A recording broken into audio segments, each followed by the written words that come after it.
নির্বাচনী প্রচারে নেমে বর্ধমানের 108 মন্দিরে পুজো দিলেন দিলীপ ঘোষ। সামিল হলেন দোল উৎসবে। কথা বললেন কীর্তি আজাদকে নিয়েও। দিন কয়েক আগেই লোকসভা ভোটের প্রার্থী তালিকা ঘোষণা করেছে ভারতীয় জনতা পার্টি। বিজেপির এই প্রার্থী তালিকা অনুযায়ী আসন্ন লোকসভা নির্বাচনে বর্ধমান দুর্গাপুর লোকসভা কেন্দ্রে তাদের প্রার্থী দিলীপ ঘোষ। আর প্রার্থী তালিকা ঘোষণা হতেই নির্বাচনী কর্মসূচিতে নেমেছেন বিজেপির এই হেভিওয়েট প্রার্থী। সোমবার দুর্গাপুরে বসন্ত উৎসব পালন করে পরদিন বর্ধমান পৌঁছান দিলীপ ঘোষ। আর বর্ধমান পৌঁছেই পুজো দেন বর্ধমানের 108 শিব মন্দিরে। বর্ধমানের প্রাচীন এই মন্দিরে ইতিপূর্বে পুজো দিতে এসেছেন একাধিক নেতা, মন্ত্রী থেকে শুরু করে প্রশাসনিক কর্তারাও। এবার সেই একই ছবি দেখা গেল দিলীপ ঘোষের ক্ষেত্রেও।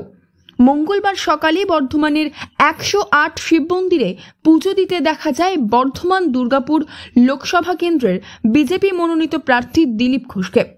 হাত জোর করে মন্দিরের ভিতরে তাকে প্রণাম করতে দেখা যায়।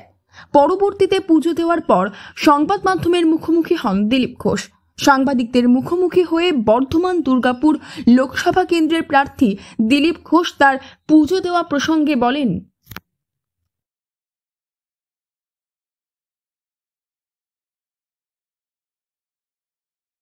আমার পরিবার শিবভক্ত, আমার বাড়িতে শিব আছেন, কুলদেবতা। আর বর্ধমানে পা দিলে আগে বাবার কাছে মাথা ঠেকাতে হয়। কাল আমি দুর্গাপুরে প্রচার করেছি, আজকে বর্ধমানে এসেছি, এখানে হোলিতে অংশগ্রহণ করব, মহারাজার হোলি। তো মহারাজার প্রতিষ্ঠিত মহাদেবের মন্দিরে প্রথম পুজো দিলাম, আশীর্বাদ নিলাম। তারপরে এখান থেকে যাত্রা শুরু হবে, সেই জন্য আজকে পবিত্র দিন, বিশেষ দিনেতে এসেছি। 108 শিব মন্দির দর্শন সহ পূজনও করা হলো। সব কর্মীরাও সঙ্গে এসেছেন আশীর্বাদ নিতে। দিলীপ দা, দুদিন ধরে তো গত রবিবার দ্বিতীয় দফায় প্রার্থী তালিকা ঘোষণা করেছে ভারতীয় জনতা পার্টি। পশ্চিমবঙ্গে 19টি কেন্দ্রে তাদের প্রার্থীর নাম সামনে এনেছে তারা। আর সেই তালিকা ঘোষণার পরেই বর্ধমানে এসে পৌঁছান দিলীপ ঘোষ।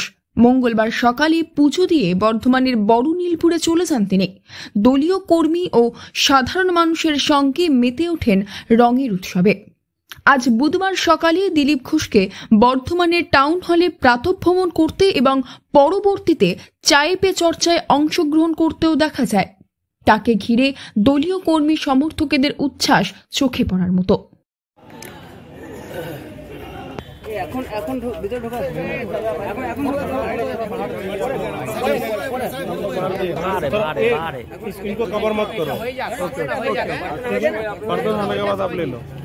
পূর্ব বর্ধমান থেকে বনোয়ারিলাল চৌধুরী রিপোর্ট, লোকাল 18 বাংলা।